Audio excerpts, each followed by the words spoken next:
Hello बच्चों, कैसे हो आप सब। आज हम स्टार्ट करेंगे chapter number 7 atomic theory, periodic classification and property of element का पार्ट थर्ड।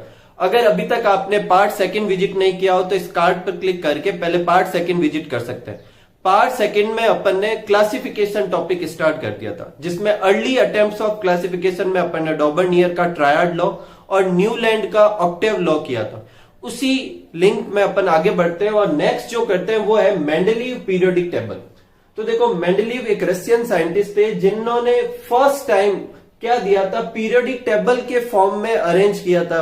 अभी इससे पहले जो दो साइंटिस्ट ने अपना तरीका किया था वो पीरियोडिक टेबल के फॉर्म में नहीं था। ये फर्स्ट साइंटिस्ट थे जिन्होंने पीरियोडिक टेबल के फॉर्म में पीरियड, ग्रुप, ये वगैरह नाम यूज किए और इन्होंने अपना पीरियोडिक लॉ भी दिया। अभी अपन देखेंगे ये क्या था और क्या सब। तो इन्होंने कहा कि अगर एलिमेंट को उनके increasing order of atomic wait पर अरेंज किया जाए तो जो प्रॉपर्टी जो होती है वो सर्टेन टाइम के बाद में रिपीट होती है।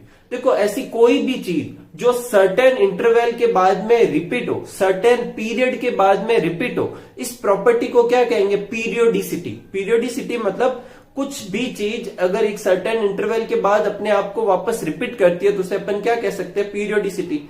तो यहां पर अपन क्या पढ़ रहे हैं, प्रॉपर्टी ऑफ एलिमेंट पढ़ रहे हैं। तो जितने भी एलिमेंट की अपन स्टडी करेंगे, अगर उसे अपन किस तरीके से अरेंज करें, increasing order of atomic wait के हिसाब से अरेंज करें और कैसे अरेंज करना है वो अभी अपन देखेंगे। तो एक सर्टेन इंटरवल के बाद में जो प्रॉपर्टी होगी एलिमेंट की वो क्या होगी, रिपीट होगी। इसी को ही क्या कहते हैं, पीरियोडिसिटी। अब क्योंकि ये पीरियोडिसिटी कब देखने को मिलती है, जब अपन ने एलिमेंट को किस तरफ अरेंज किया, उनके increasing order of atomic wait के हिसाब से अरेंज किया। तो उन्होंने बोला कि पीरियोडिसिटी जो होती है वो किस पे डिपेंड करती है, एटॉमिक वेट के हिसाब से होती है।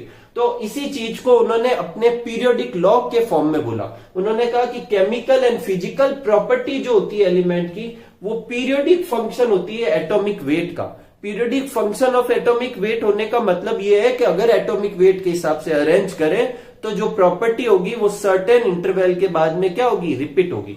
ये कभी कभी आपको लिखने को मिलता है, ये ऐसे बोलते हैं कि write the Mendeleev periodic law. तो जो मेंडलीव पीरियोडिक लॉ है वो क्या है, chemical and physical property of element are periodic function of atomic weight. कोई प्रॉब्लम नहीं, नेक्स्ट आगे बढ़ते हैं। इन्होंने वो टेबल बनाई कैसे, तो सबसे पहले अपन ये देखते हैं कि टेबल क्या होती है। तो टेबल, हर उस चीज को टेबल कहते हैं जिसके अंदर हॉरिजॉन्टल रो और वर्टिकल कॉलम हो, उनको अपन क्या कहते हैं, टेबल कहते हैं। तो ये भी पीरियोडिक टेबल थी, तो इसमें भी हॉरिजॉन्टल रो और वर्टिकल कॉलम होंगे। मेंडलीव ने जो हॉरिजॉन्टल रो थी उसको बोला पीरियड और जो वर्टिकल कॉलम थे उनको उसने क्या बोला, ग्रुप। अब मेंडलीव पीरियोडिक टेबल में ऐसे 8 ग्रुप थे। कितने ग्रुप थे, 8 ग्रुप थे। और जो 1 to 7 ग्रुप थे, जो first 2nd 3rd 4th 5th 6th 7th जो ग्रुप था, हर ग्रुप फर्दर 2 सब ग्रुप में डिवाइड था, A एंड B। और जो 8th ग्रुप था वो 3 कॉलम में डिवाइड था। अपन ऐसे भी बोल सकते हैं कि वो 3 सब ग्रुप में डिवाइड था, हालांकि उसमें कोई लेबलिंग नहीं थी ऊपर, लेकिन ऐसे समझ सकते हैं कि 1 से लेकर 7 तक, 1 to 7 तो 2 सब ग्रुप में डिवाइड थे और 8 ग्रुप में कितने थे, 3 सब ग्रुप, क्योंकि उसमें 3 एलिमेंट अरेंज कर रखे थे। ठीक है, इसको अपन यहां पर देखते हैं। देखो ये ग्रुप और कॉलम सब है। ये जो ऐसे है ये हॉरिजॉन्टल रो जिनको पीरियड कहेंगे, और ऐसे जो है इन्हें क्या कहेंगे, जो ये अपने वर्टिकल कॉलम है इनको क्या कहेंगे, ग्रुप। कितने ग्रुप है, 1 2 3 4 5 6 7 और 8। कोई प्रॉब्लम नहीं, मेंडलीव ने इन्हें रोमन नंबर के हिसाब से डिनोट किया था। अब देखो, ये फर्स्ट ग्रुप भी 2 में डिवाइड है, ए और बी। सेकंड भी डिवाइड है, ए एंड बी। थर्ड भी डिवाइड है, ए एंड बी। फोर्थ भी डिवाइड है, ए एंड बी। फिफ्थ भी डिवाइड है, ए एंड बी। और 6th और 7th भी ऐसे। 8 में ऐसे कोई लेबलिंग नहीं थी, मैंने सिर्फ आपको डिनोट करने के लिए शो किया है कि 1 2 3 बोले तो इनमें 3 एलिमेंट भरे थे। तो ऐसे समझ सकते हैं कि 8th में कितने एलिमेंट या कितने सब ग्रुप है, 3 सब ग्रुप है। कोई प्रॉब्लम नहीं, ये तो था अपने ग्रुप का। लेकिन अपन ने ये न्यूलैंड में भी देखा था कि जो नोबल गैस की डिस्कवरी है वो बाद में हुई थी। तो जैसे ही नोबल गैस की डिस्कवरी हुई, न्यूलैंड का लॉ तो खराब हो गया था, लेकिन मेंडलीव ने ऐसा नहीं किया। मेंडलीव ने जैसे ही इनर्ट गैस की डिस्कवरी हुई, मेंडलीव ने इन 8 ग्रुप की जगह 9 ग्रुप कर दिए और जो 9th ग्रुप को 0th ग्रुप बोला। क्या बोला, 0th ग्रुप, और उसे 8th ग्रुप के साइड में डिनोट किया। तो इनिशियल में कितने ग्रुप थे, 8 ग्रुप, बाद में कितने हो गए, 9 ग्रुप। तो देखो 1 to 7 ग्रुप तो डिवाइडेड था 2 सब ग्रुप में, 8 जो था 3 कॉलम में डिवाइड, और after discovery of inert gas 0 group भी एडेड किया गया, कोई प्रॉब्लम नहीं। ये तो थी दास्ता किसकी, ग्रुप की। अब देखते हैं पीरियड क्या थे। तो मेंडलीव ने 6 पीरियड दिए थे। कितने पीरियड दिए, 6। देखो 1 2 3 4 5 और 6 पीरियड, 6 ऐसे ओरिजेंटल रो थी। और जो 4th 5th और 6th पीरियड थे वो फिर दो दो सीरीज में डिवाइड थे। सब ग्रुप नहीं बोलेंगे, क्या बोलेंगे, 2 सीरीज। 4th जो पीरियड था वो 1st और 2nd सीरीज में, 5th जो पीरियड था वो 1st एंड 2nd सीरीज में, और 6th जो पीरियड था वो भी 1st और 2nd सीरीज में क्या था, अरेंज था। तो ग्रुप कितने थे, 8 ग्रुप थे, बाद में एक 0th ग्रुप ऐड किया गया। पीरियड कितने थे, 6 ग्रुप, 6 पीरियड थे। जो ग्रुप थे हर ग्रुप 2 सब ग्रुप में डिवाइड था, 8 जात वो 3 सब ग्रुप में डिवाइड था। पीरियड जो थे 4th 5th और 6th दो सीरीज में डिवाइड थे। ये मेंडलीव की पीरियोडिक टेबल थी। और फिर यहां से उसने क्या किया, एटम फिल करने शुरू किए, किसके अकॉर्डिंग, एटॉमिक वेट के अकॉर्डिंग। और जब ऐसे increasing order of atomic wait में वो अरेंज करता गया तो जो एक ही ग्रुप में जो एलिमेंट आ रहे थे उन सब की प्रॉपर्टी क्या थी, सेम थी। तो उसने क्या बोला कि जब ऐसे अरेंज करते हैं तो एक सर्टेन पीरियड बाद में, मतलब इतने पीरियड बाद में जो प्रॉपर्टी हो रही थी वापस क्या हो रही थी, रिपीट हो रही थी। इसी को ही उन्होंने क्या बोला, अपना पीरियोडिक फंक्शन। इसमें अरेंज किए, he arrange the element in this table according to increasing order of atomic weight. To maintain periodicity, he left some space and predict further element. उसने अपनी टेबल में कहीं कहीं बीच बीच में कुछ स्पेस भी छोड़े और उन्होंने बोला कि फ्यूचर में यहां पर क्या होंगे, एलिमेंट डिस्कवर्ड होंगे, और ऐसे हुए भी। इसको अभी अपन डिस्कस करेंगे। तो ये अपने मेंडलीव का पीरियोडिक लॉ, ये उसका मेंडलीव पीरियोडिक टेबल का अरेंजमेंट, और आपको इसी तरीके से पीरियोडिक टेबल बना देनी है। इसी को देखकर इसमें एटम फिल करने की कोई नीड नहीं है, सिर्फ ऐसे ही आउटलाइन बना देनी है, ठीक है, कोई प्रॉब्लम नहीं। एक चीज और डिस्कस करनी है, वो है यहां पर देखो ऑक्साइड और हाइड्राइड के फॉर्मूले भी लिखे हुए हैं। अब ये कैसे करेंगे, तो यहाँ जो R जो है वो इस सीरीज के एलिमेंट को शो कर रहा है। तो जैसे यहाँ पर क्या लिखा हुआ है RH, तो उन्होंने कहा कि इस ग्रुप के जितने भी एलिमेंट होंगे उनका जो हाइड्राइड का फॉर्मूला होगा वो क्या होगा, RH। बोले तो एलिमेंट R की जगह लिख दो, H आएगा पीछे। अब अपन ये सब कैसे याद करेंगे, तो देखो एकदम सिंपल सा तरीका है। पहले अपन ऑक्सीजन का देखते हैं। तो जो देखो ऑक्सीजन की जो वैलेंसी होती है वो कितनी होती है, 2। अपन ने 9th में सीखा था, ऐसे क्रिस क्रॉस बनाकर क्या करते थे, फॉर्मूला बनाते थे। अब R की वैलेंसी कितनी पुट करें, देखो फर्स्ट ग्रुप में है तो R की वैलेंसी कितनी पुट कर देंगे, 1। तो क्या हो जाएगा, ये R ये वाला 2 इधर आ जाएगा और O के नीचे कितना आ जाएगा, 1। देखो आ गया ना R2। सेकेंड ग्रुप का जब होगा तो यहाँ 2 करेंगे, 2 से 2 कट जाएंगे तो क्या आ जाएगा, RO। देखो RO आ गया। थर्ड ग्रुप का जब होगा तो यहाँ R की जगह R की वैलेंसी कितनी पुट कर देंगे, 3 पुट कर देंगे, तो ये 3 यहां पर आ जाएगा और 2 यहाँ, देखो R2 3। ऐसे कैसे R की जगह 4 पुट करोगे तो ये आ जाएगा, R की जगह 5 पुट करोगे तो ये आ जाएगा, R की जगह 6 पुट करोगे तो ये आ जाएगा, 7 पुट करोगे तो ये आ जाएगा, 8 पुट करोगे तो RO4 आ जाएगा, कोई प्रॉब्लम नहीं। ये तो ऑक्सीजन ऑक्साइड के तो याद हो गए, अपन को रटने नहीं पड़े। अब हाइड्रोजन का क्या करें, तो हाइड्रोजन का देखो पहले तो हाइड्रोजन जो मतलब हाइड्रोजन के हिसाब से वैलेंसी जो है वो पहले तो अपन बढ़ाएंगे।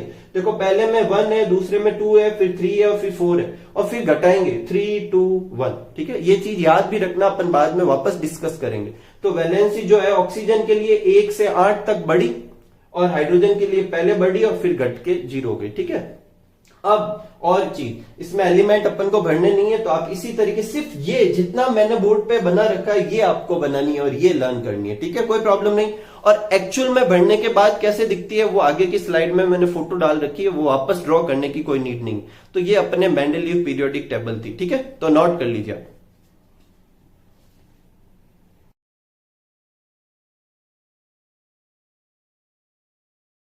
नेक्स्ट लेते हैं achievement of Mendeleev periodic table.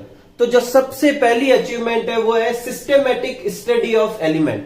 तो मेंडलीव फर्स्ट पर्सन था जिसने अरेंज किया एलिमेंट को किसके फॉर्म में, ग्रुप और पीरियड के फॉर्म में, और साथ ही साथ अरेंज करने के लिए पीरियोडिक लॉ भी यूज किया। मतलब कि अगर इस तरीके से अरेंज करें एटॉमिक वेट के हिसाब से तो एलिमेंट की प्रॉपर्टी क्या होती है, रिपीट होती है। तो उस हिसाब से देखें तो मेंडलीव का बहुत बड़ा वो कह सकते हैं कंट्रीब्यूशन है इवन मॉडर्न पीरियोडिक टेबल में भी बनाने में। मॉडर्न पीरियोडिक टेबल है वो भी ऐसे कैसे ग्रुप और पीरियड यूज करती है एलिमेंट के अरेंजमेंट के लिए, और वो कहीं ना कहीं किस पे बेस्ड है, मेंडलीव पीरियोडिक टेबल पे वो भी बेस्ड है। तो जो फर्स्ट जो अचीवमेंट थी वो थी कि उन्होंने क्या किया, सिस्टमेटिक स्टडी की एलिमेंट की, कोई प्रॉब्लम नहीं।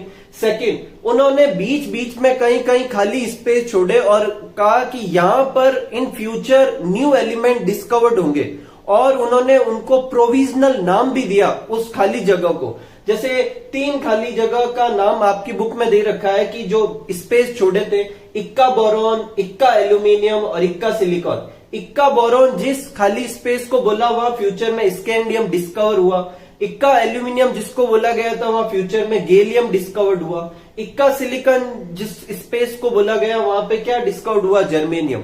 तो बोले तो मेंडलीव ने क्या क्या प्रिडिक्ट किया कि भाई यहाँ फ्यूचर में इस जगह पर क्या होंगे, एलिमेंट क्या होंगे, डिस्कवर्ड होंगे, और वो प्रिडिक्शन एकदम सही भी रहा। ये इक्का का क्या मतलब होता है, इक्का एक संस्कृत का वर्ड है जिसका मतलब होता है एक और या उसके बाद में, सिलिका से एक स्पेस आगे या एक स्पेस नीचे।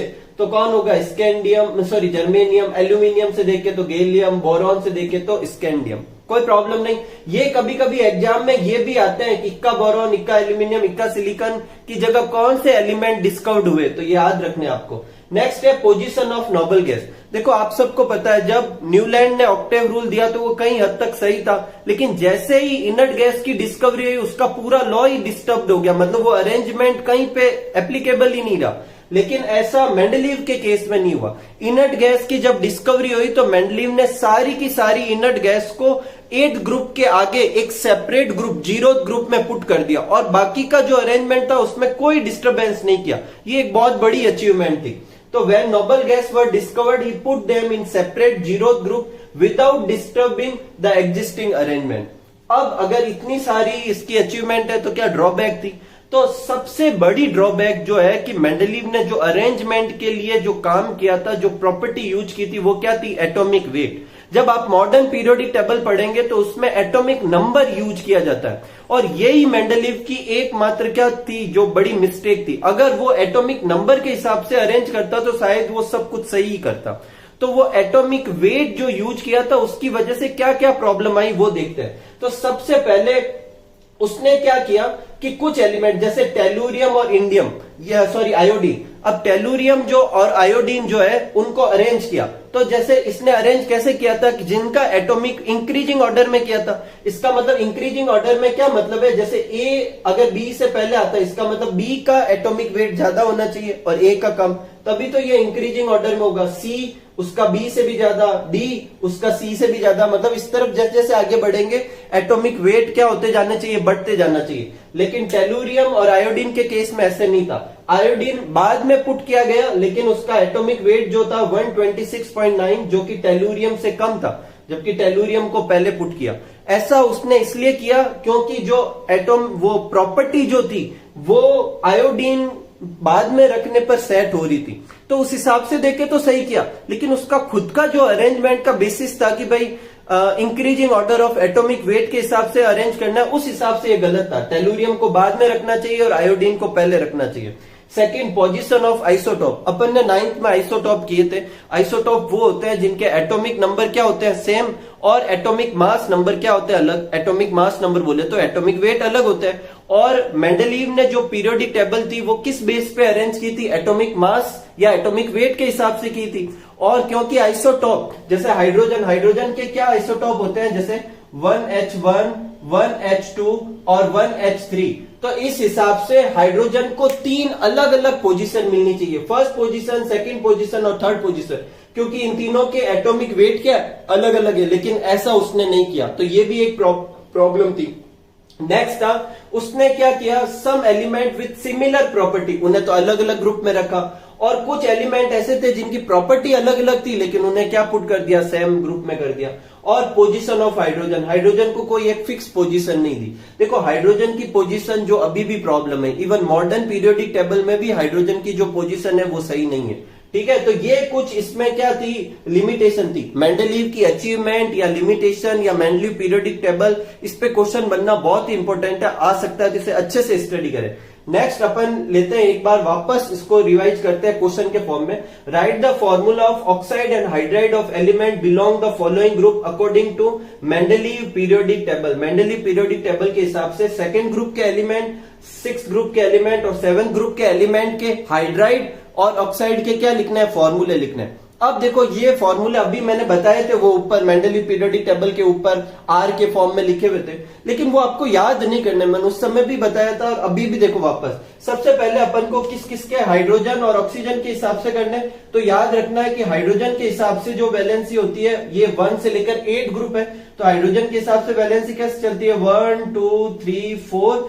फिर घट जाएगी 3 2 1 और 8 का बनाना ही नहीं है। और ऑक्सीजन के लिए क्या करना है 1 2 3 4 5 6 7 8 बढ़ाते जाना है, कोई प्रॉब्लम नहीं इधर तक, तो ये तो आराम से याद भी रह जाएगा। अब देखो आगे क्या करना है, आगे ये करना है अपन को जो एलिमेंट है उसको अपन R से डिनोट करेंगे, और हाइड्रोजन से बनाना होगा तो H, और ऑक्सीजन के साथ बनाना होगा तो O, कोई प्रॉब्लम नहीं। अब जैसे मुझे सेकंड ग्रुप का बनाना है तो R की वैलेंसी क्या लूंगा 2, और हाइड्रोजन की वैलेंसी कितनी होती है 1, और ऑक्सीजन की कितनी होती है 2। अब देखो ये 2 इधर आ जाएगा और ये 1 इधर आ जाएगा, क्या फॉर्मूला हो जाएगा RH2। तो सेकंड ग्रुप के हाइड्राइड का फॉर्मूला क्या हो जाएगा RH2। ये 2 से 2 कट जाएंगे तो सेकंड ग्रुप के ऑक्साइड का फॉर्मूला क्या हो जाएगा RO। इसी तरीके से अगर मैं किस ग्रुप का बनाना है 6 ग्रुप का, तो R की जगह यहां पर कितना पुट करूंगा, देखो R हाइड्राइड के लिए 6 ग्रुप में देखो वैलेंसी कितनी होती है 2, तो कितना पुट करूंगा 2, और हाइड्रोजन का तो 1 होता ही है, तो सेम का सेम फॉर्मूला आ जाएगा RH2 ही आएगा। लेकिन ऑक्साइड के लिए लूंगा तो ऑक्साइड के लिए वैलेंसी देखो 6 ग्रुप में कितनी थी 6, तो यहां लिखेंगे 6, और ऑक्सीजन का कितना है 2, 2 से 6 कट हो जाएगा, कितना आ जाएगा 3, तो ये तो इधर आएगा 3 जो कट होने के बाद, और इधर कटने के बाद जो 1 आया वो इधर, तो क्या फॉर्मूला हो जाएगा RO3। अब खुद पुट करके चेक करना। अगर मैं ये 7th ग्रुप के लूं तो देखो 7th ग्रुप के लिए वैलेंसी कितनी लेनी है R की 1, और हाइड्रोजन की तो 1 होती है, तो क्या फॉर्मूला आ जाएगा RH। लेकिन अगर ऑक्सीजन के लिए लूं तो 7th ग्रुप के लिए कितनी R की कितनी होगी 7, और ऑक्सीजन की 2, ये इधर और ये इधर, तो क्या आ जाएगा R2O7। इस पे आप थोड़ा प्रैक्टिस कर लें और इसको याद करने की कोई नीड नहीं। देखो आज का वीडियो थोड़ा शॉर्ट रखते हैं क्योंकि नेक्स्ट जो टॉपिक है वो है मॉडर्न पीरियोडिक टेबल, उसे अपन बीच में नहीं छोड़ सकते, इसीलिए आज का वीडियो यही एंड करते हैं। और आप इसको मेंडलीव पीरियोडिक टेबल को अच्छे से स्टडी कीजिए और खूब सारी मेहनत कीजिए, खूब सारा हार्डवर्क कीजिए। Thank you for watching.